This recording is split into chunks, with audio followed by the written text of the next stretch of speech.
Camera mark. My background is visual effects. I've done a lot of special effects films, a lot of them having to do with water. Well, I think John was nominated for several 100,000 Academy Awards for special effects. Now, how many has it been, 6 or 7? He's won several. And this is his strength. I've collaborated with John Bruno when he was the visual effects supervisor on The Abyss and also on Terminator 2. He was initially the visual effects supervisor on Titanic, and he was indeed aboard the academic Keldysh, which was the ship that was used off Nova Scotia to dive down in the submersibles to the actual wreck of the Titanic. I've spent a number of years with Jim Cameron solving problems for him. It's kind of my job is to making sure that all these fantastic images that were concocted were possible. And everything that I've done in this film or had designed in this film is based on something I've done in the past in some form or another. Roll, please. He wanted to create something that was a roller coaster ride, but at the same time had a very great sense of visual dynamics.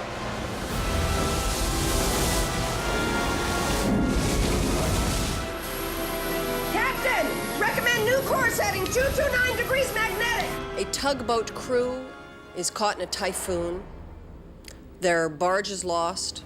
And in the eye of the typhoon, they come across an abandoned Russian ship. What the hell happened in here? We went up boarding the Russian research vessel, and the crew members have all vanished. 300 crew members gone. What happened?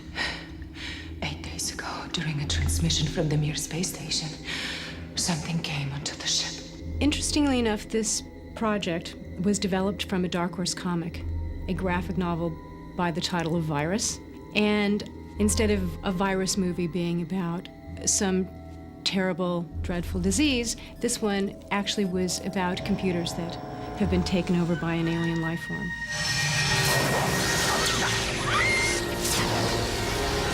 As they're beaming the data via satellite from the Mir on board the Volkov, they went up beaming this life form on board.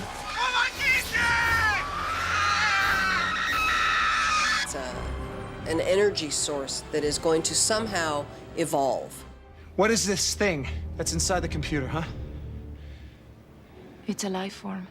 Unlike anything we know, not cellular but electrical in nature, extremely intelligent. It has no form, no shape, but it's giving itself what it lacks. The life form living inside the energy system of the vessel will adapt and conform and mutate itself.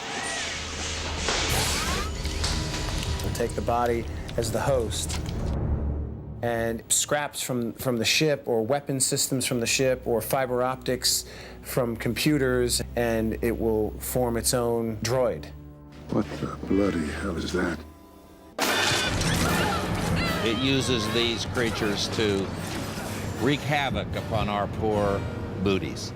One of certainly the frightening moments in the film is when we reveal the largest incarnation of the life form, the Goliath.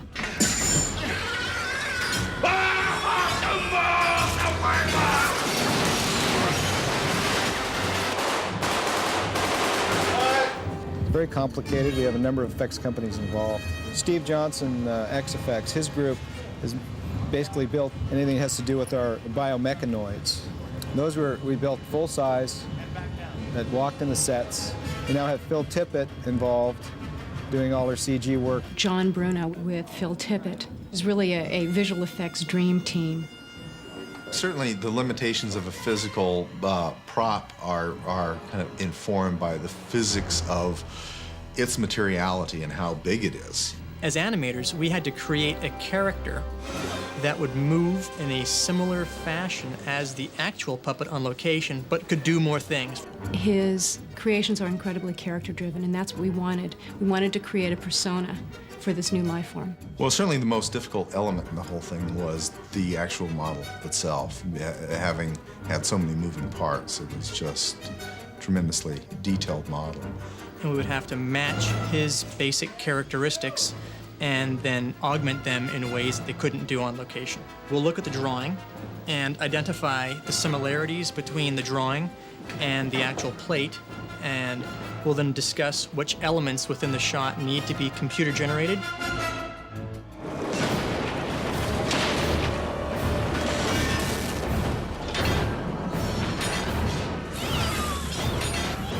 The thing is just completely covered in blood, guts, and muscles and bone. It's horrific. The bridge between live-action animatronics and 3D CGI effects is seamless. And that was certainly the most difficult and most challenging, and yet the most fun aspect of the visual effects on Virus. A monster is a, psychological analogy or a metaphor for the kinds of things that we are afraid of, the melding of flesh and metal. I'm on the audience. What do I want to see here? I want things that in this film that would actually make me sit up at the edge of my seat. It's a sci-fi summer movie, and if we did our job right, you will believe it very quickly. You are